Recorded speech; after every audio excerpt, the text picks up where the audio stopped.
It can be a slow process, it can be a hard process, but sooner or later that connection can be powerful. We can't give up hope. If we give up hope, what hope does the person with a broken spirit have?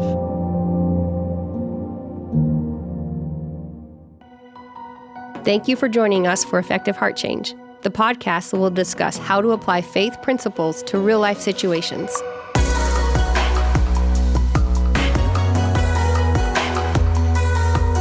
This is Effective Heart Change.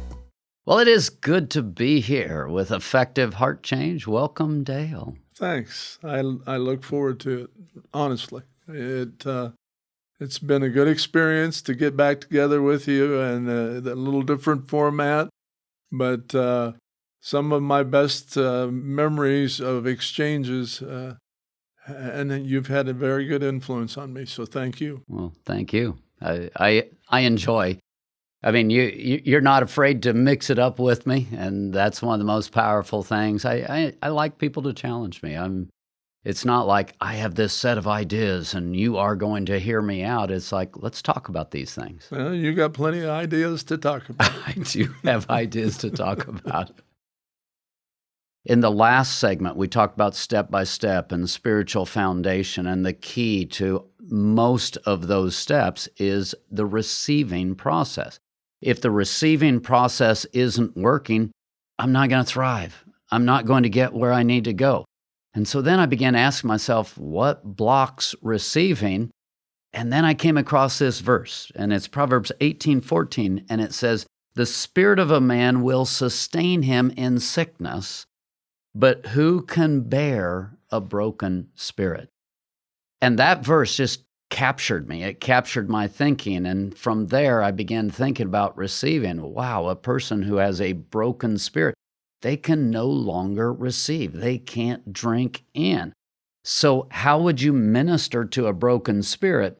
And from there, I began exploring this series, and I began to realize that, oh, wow, there's all kinds of things that shut down the ability to receive. And we've obviously been through some of them. Some of them go back to just not being spiritually aware. If you're not spiritually aware, if you're kind of shut down in the mechanisms, you never really developed those things because you were maybe just put down and in self-hatred or struggled with self-worth or whatever, the messages going back and forth kind of kept me in a shut down, inability to receive kind of a mode. You know, all kinds of things can happen to shut down the receiving process, but this one's the big one. This is the one that really got me started thinking about all of this. A broken spirit, who can sustain it? Who can live through a broken spirit? Somewhere along the line, I was in under a teaching, and the person said, use that verse, that the spirit of a man. And I'm thinking, okay, so everybody has a spirit? That was my question, and he went forward and verified that. But then he made the statement that the Holy Spirit communicates with your spirit. And when you're in agreement, when we're in agreement with the Holy Spirit, with our spirit, then there's wide open progress. And so when you read that verse, that's what struck me, is that a man's spirit, in my own spirit, I'm capable of some stuff, but there's other stuff that I need help with, lots of other stuff that I need help with, and that's where I need that connection with the Holy Spirit. And not just the Holy Spirit, but people. I mean, much of what we're supposed to do is done in connection. It's done in partnership with people. So if I have a broken spirit, I'm not only cut off from God, I'm cut off from people. Right. Now, let's explore this definition just a little bit, because one thing people will often think about, they'll think about being frozen, for example. Mm-hmm. We just came out of talking about trauma. And with trauma, you've got fight, or you've got flight, or you've got frozen, and you've got these different responses. And so someone might think, well, if I'm in a frozen condition, then I am in this place of a broken spirit. And I'm going to say no. When you're in a frozen spirit, you're at least at a point where you're probably formulating things. I mean, your actions are stopped. You're kind of there, but the mind is still going. If I'm in a fight zone, I've still got passion. I've still got fire. I'm not shut down. I'm not stopped. I'm not at this place of hopelessness that's just, it's just stopped and shut down, and there's just nothing there. You're not in that, it can't get any worse than this, and then it does. So that hole we find ourselves in and are in deep despair is more what you're describing than just that temporary halt. If I'm ready to fight, I'm looking for an opening, and so I'm stopped, yes, but I'm still looking to progress. But this is like an end of a rope thing, and you run out of rope and you can't see anywhere to go. That's the way it sounds to me. Is that close? You're in the right ballpark, but I want to differentiate just a moment. Okay. You've got a person who's lost somebody. Mm-hmm. And so I'm going to put, maybe this isn't the right word, but temporarily, they're thrown into that deep despair. They're thrown into that deep grief, that deep hopelessness. Anybody that has traumatic events in their life will have those moments where they have a broken spirit temporarily, because they've gone through a trauma. They've gone through something that's incredibly difficult. But to differentiate, a person with a broken spirit either never developed the worth, or they had a series of traumas and trials that have just so completely destroyed their self-worth that their grief is, in a sense, toward life. Their grief is, in a sense, toward anything and everything. If I've just come out of a traumatic death, I have a temporary condition, and there's a point at which I can hopefully restore relationships and develop a hope and develop a future. And I've been pounded on, but I'm not done. A broken spirit is a person who's just done. I'm thinking it's a good time to share this. This is something I wrote. Mutual friends. One I was closer to than the other, but I met the second friend through the first friend, and we did things together. And I didn't live in the same city, so it was different. But anyway, our friend, and his nickname was Bull, all of a sudden, in our eyes, he committed suicide. And my friend Jim called me to let me know that, but the call was because he thought I was enough like Bull that I might do the same thing. So I ended up writing something, and you mentioned hope. And what of hope? What becomes of the dreams that can light the darkest night, the bleakest days redeem? Is it lost or just somehow misplaced? And is there a life without it? Is that something I could face? I just don't know. And that was a response. It's that the end of the road, end of the rope, loss of hope. Where do you go from there? And Bull chose his way out as suicide. And when you're dealing with someone who has this loss of hope, loss of value, I mean, loss of hope and loss of value to me are a little bit different. I can have temporary loss of hope, as we've been talking about. But when you add loss of hope to loss of value, now it becomes deep. And how do we reach out to that? How do we help that kind of a person? We're deep enough into this segment that I think this might be a good break point. We'll talk about how to minister to a person who's in this place in the next segment.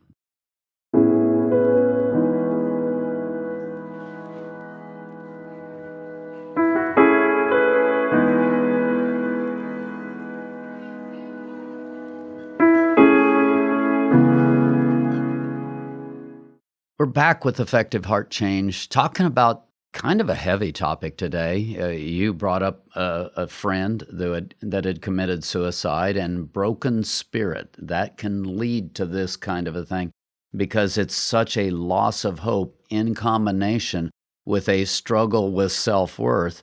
How do we get there? How do we minister to it? Let's start with how do we get there. Part of what can hit people, obviously, are the traumas of life.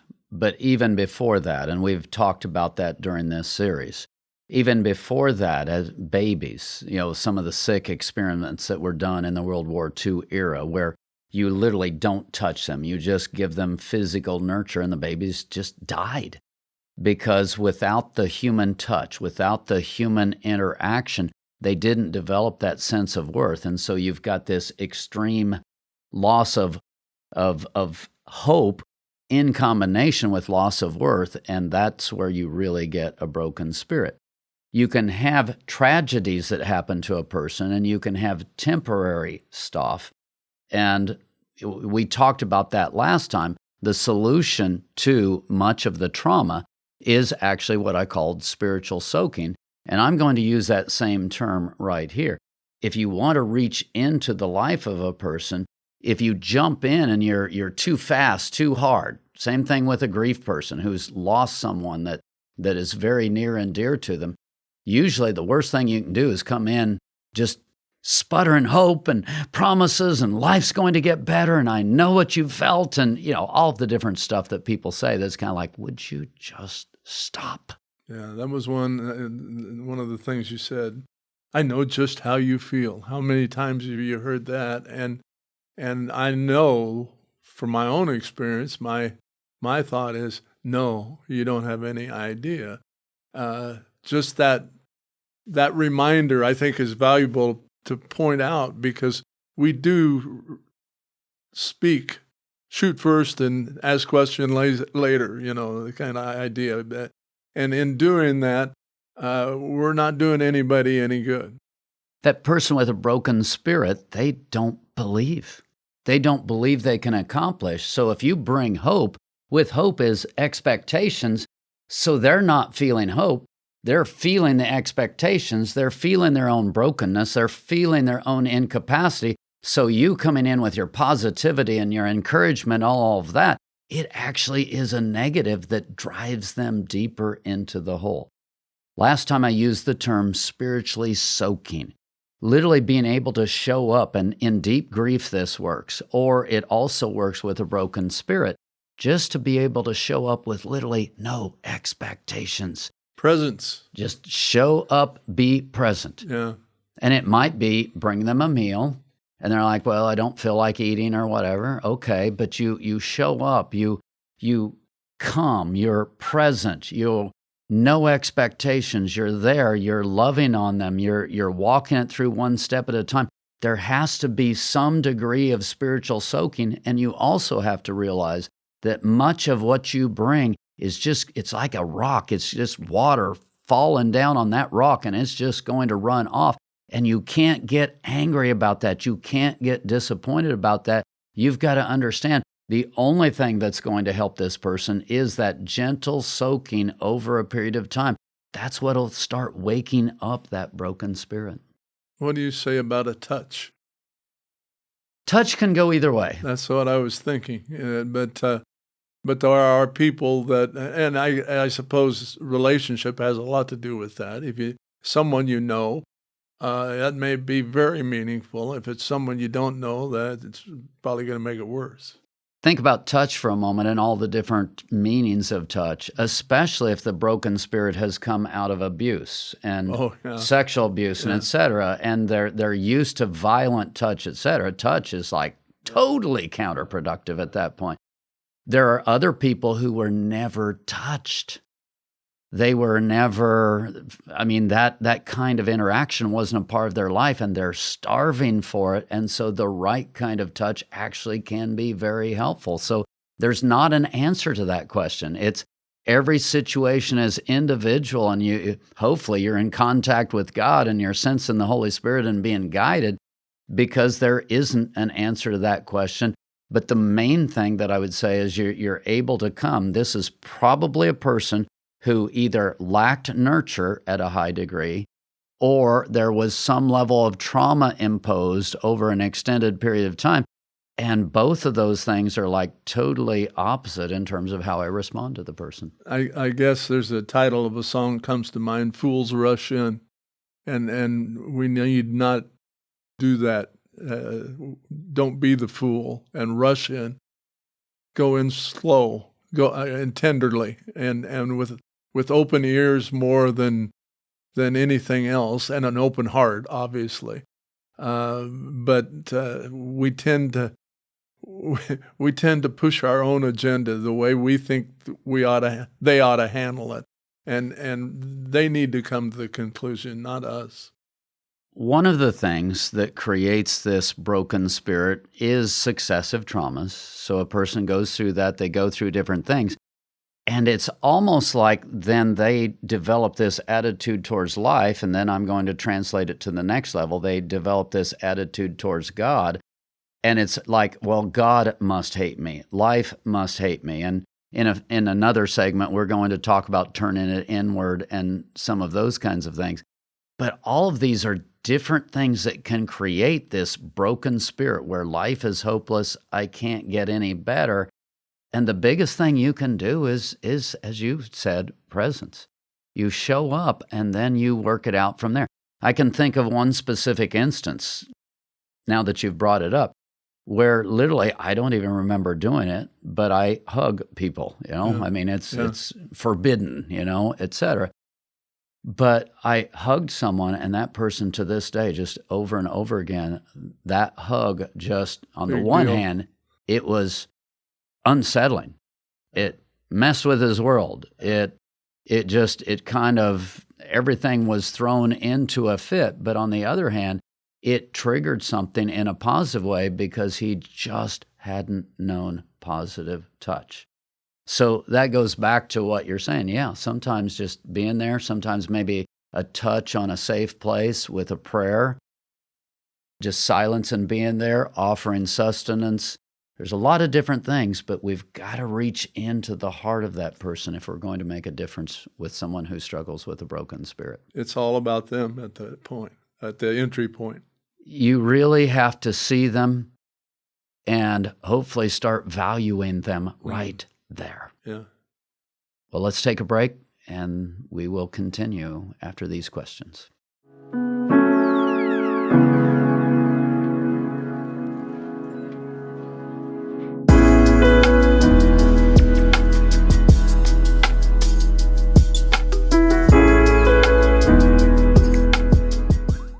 One of the things that hit me when you were in the later section of what you were saying was how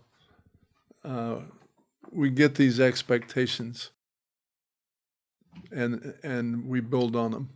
We get to expect this. This is how people are going to treat me. This is how I'm going to be received. This is how God treats me. And it goes from bad to worse to awful to no hope. What you're talking about there, I'm going to call a wounded spirit. Okay. And a wounded spirit is actually a big part. It can be a precursor to a broken spirit. Sometimes a broken spirit starts at the very young years, and so it's not necessarily wounded. It's inattention. I never received value.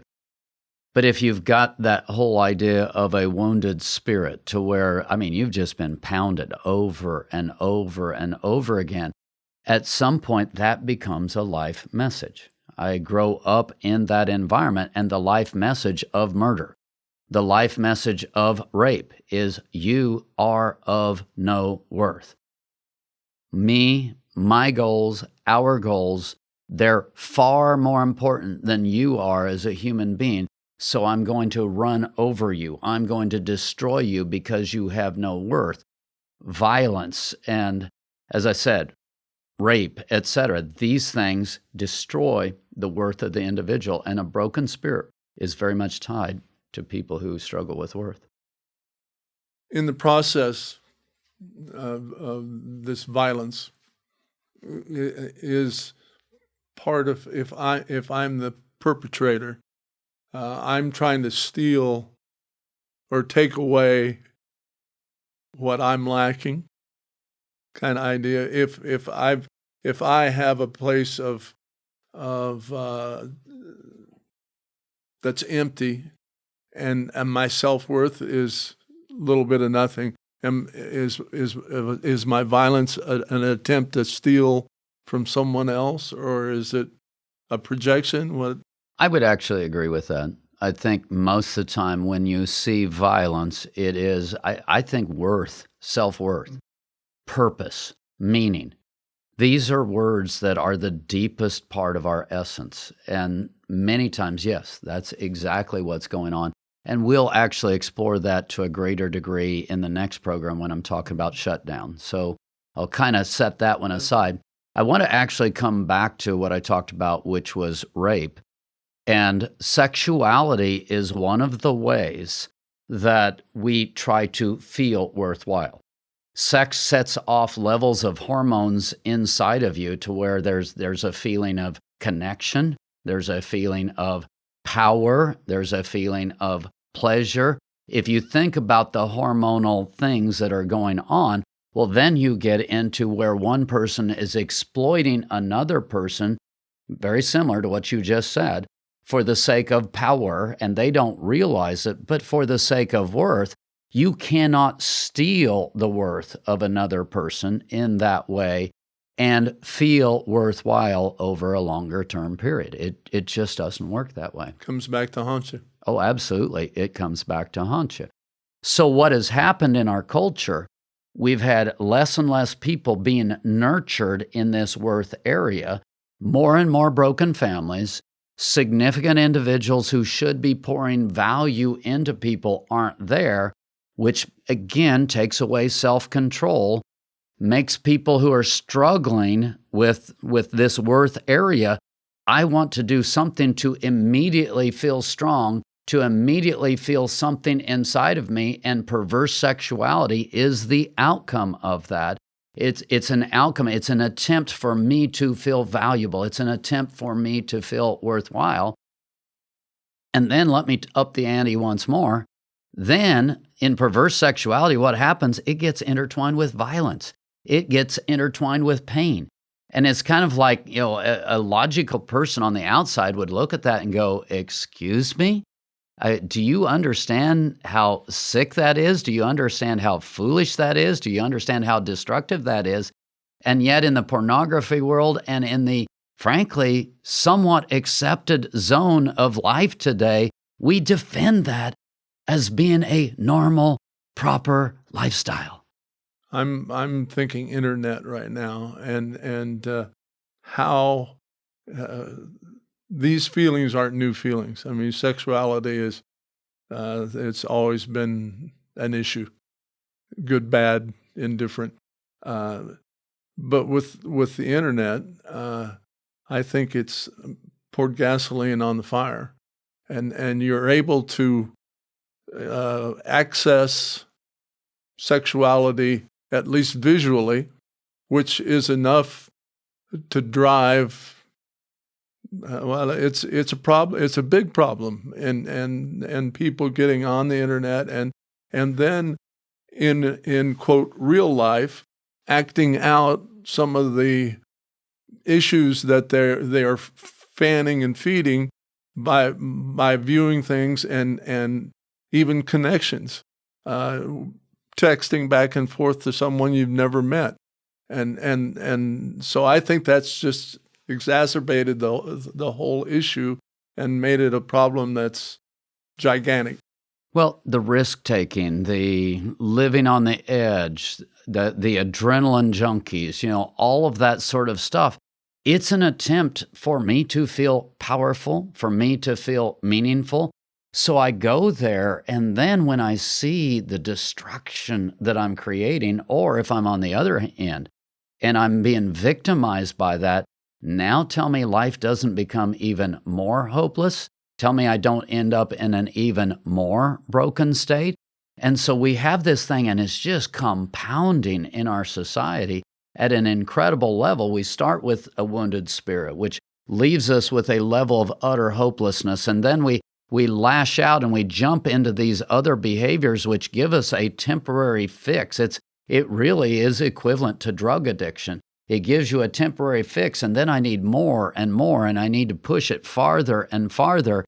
And we're getting into a situation where you've got broken spirit after broken spirit, and many of them aren't at that state of hopelessness where they're doing nothing. Many of them are going into different forms of perverse behaviors just to try to feel alive. But it's a matter of time before they hit that depression and that suicide. And guess what? Those numbers are off the charts. There are any headlines every week at least, and probably more often. Someone of note, of higher reputation, it becomes public knowledge that they've been molesting clients or other athletes. Is the current one that's I see a lot of, and in the end they commit suicide to avoid facing up. Well, I guess that they think they're facing up to it by bailing out, but that's just a current example of somewhat of what we're talking about. And this is all a part of the mix of a broken spirit. Sometimes it is just that depressionary hole where I crawl in the hole, and you're coming and you're seeing that person who is experiencing extreme grief, and they're laying there. But we can't live that way. So that person's either going to lay in that hole and die, which in a form, in its own form is a form of suicide, or then they're going to do something to lash out. That's not a good solution. The only quality solution is what I talked about, which is spiritual soaking, coming alongside, reestablishing connections, pouring a sense of worth into people. That is hard work, because it is. It's water poured out on a rock, and you've got a person who basically is rejecting a lot of what you're trying to bring, how you're trying to help them. That's hard. In the next segment, we're going to step it up another step of a whole group of people with a broken spirit that, wow, they're actively rejecting what you're trying to bring. But let's take a few moments to talk about where we've been in this segment. Again, we've covered a lot of ground, and then we'll continue.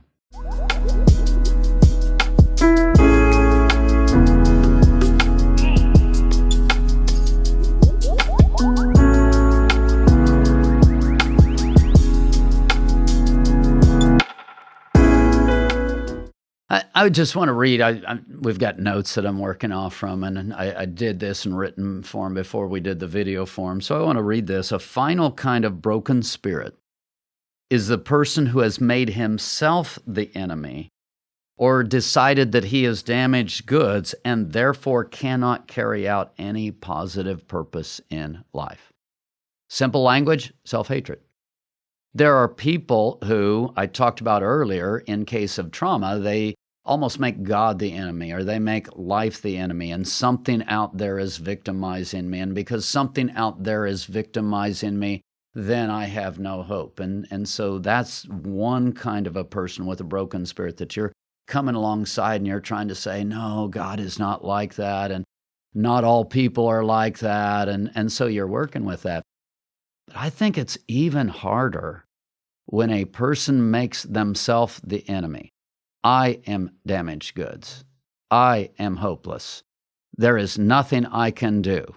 When they're in that state and self-hatred has taken over the core of their person, that kind of broken spirit is extremely hard to reach into.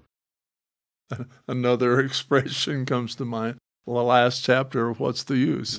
Get to the point where everything appears to be anti-me. And I get to the point where I said, I believe that. It's a faith. I've put my faith in the fact that I'm worthless and I'm hopeless. And there's nobody out there that can help me. And even if they could, they're not interested in, because I'm worthless. So that's the last chapter of What's the Use? Well, and in the last segment, I talked about perverse sexuality and I talked about violence. This is part of that. It's almost impossible to jump into those kinds of things if there isn't some of this going on in self. If I'm going to treat other people that way, it almost has to come out of a view of self that's just who I am. That's just what I'm going to be. That's Boy, how many times have you heard that? Mm-hmm. That's just who I am. It's reasonable that I do, and it isn't necessarily. So a broken spirit can come from the outside. It can come from traumas. It can come, from lack of the outside, i.e., just never really grew up, never got my worth ministered to.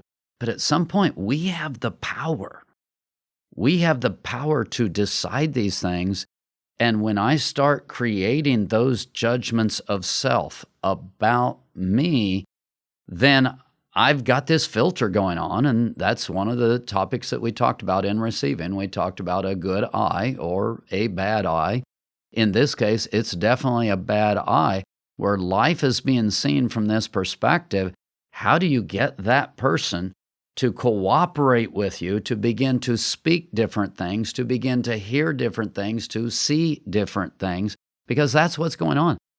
It's not outside stuff, it's inside stuff. I got to get you to cooperate with me in a way we can hopefully get better. But the reality is they have to be able to step outside themselves. And so there's the key. So how does that happen? Well, that's where I go back to everybody has all kinds of different spiritual sectors. Very few people are in total shutdown, brokenness everywhere in every part of their lives. So the good news is most people have a sector left. Let me ask if God has a way of being able to reach you. Is that what you're saying? When I hear you say that, I'm going to go, actually, one of the ways God can almost escalate the woundedness area. Well, he has a way in. Which, if you go back to that, if you've got anger, if you've got fight, if you've got flight, there's still life there. I can work with that. I can channel it. I can direct it. So that's one of the ways. But what I'm talking about is we've got this person, and you've got all these different sectors. And this is why the worst condition of all of them is not the anger, it's not the violence, it's not even the perverse sexuality. The worst of them is just if a person had zero interactions growing up. Without those interactions, there's no worth. But almost all of us have at least had negative interactions with people. So those negative interactions have laid down areas, and there's woundedness, and a lot of times that woundedness is my pathway in, and I can begin to deal with the anger, and I can do that. Most people also have some other area that's just still viable, where you and I can talk of, well, yeah, I do like to do things with my hands. Okay, let's start there. Almost everybody has an access point of some kind, some place where there's still a little bit of worth, a little something going there.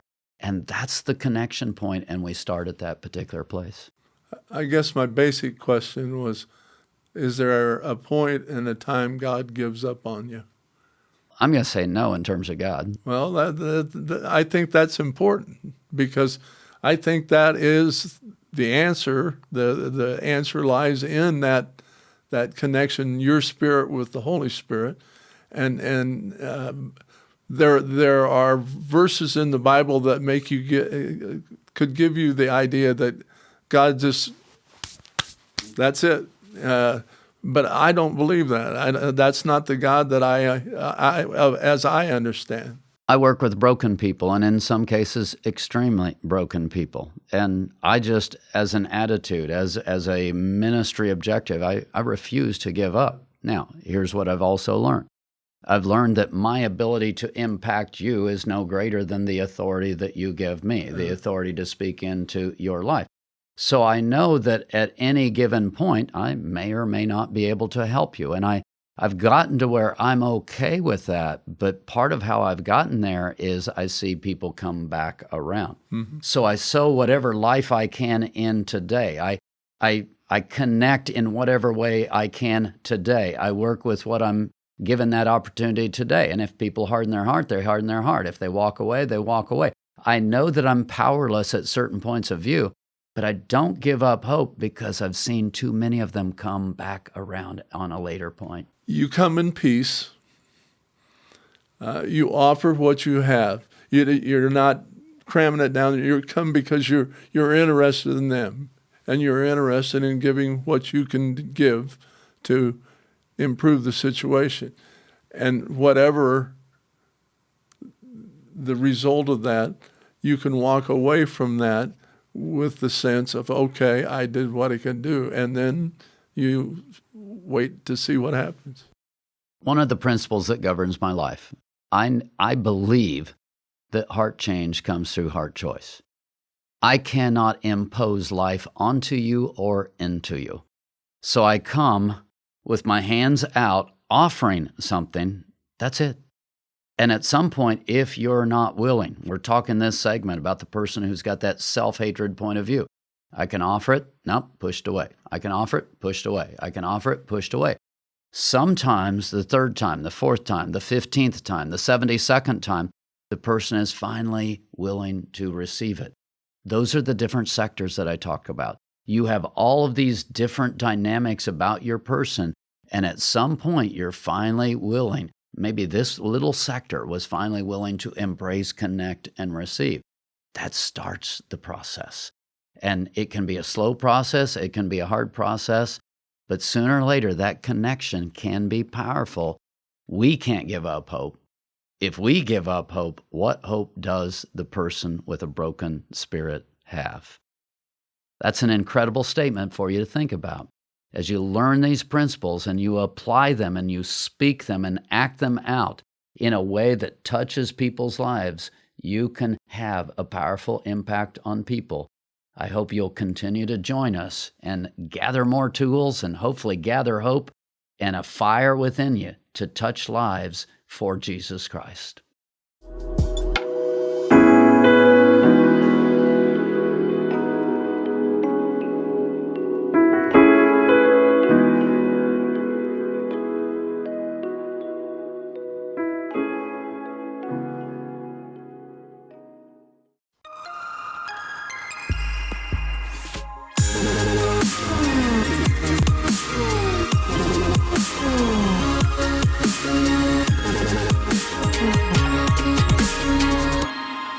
Video production, editing, and audio by Matthew.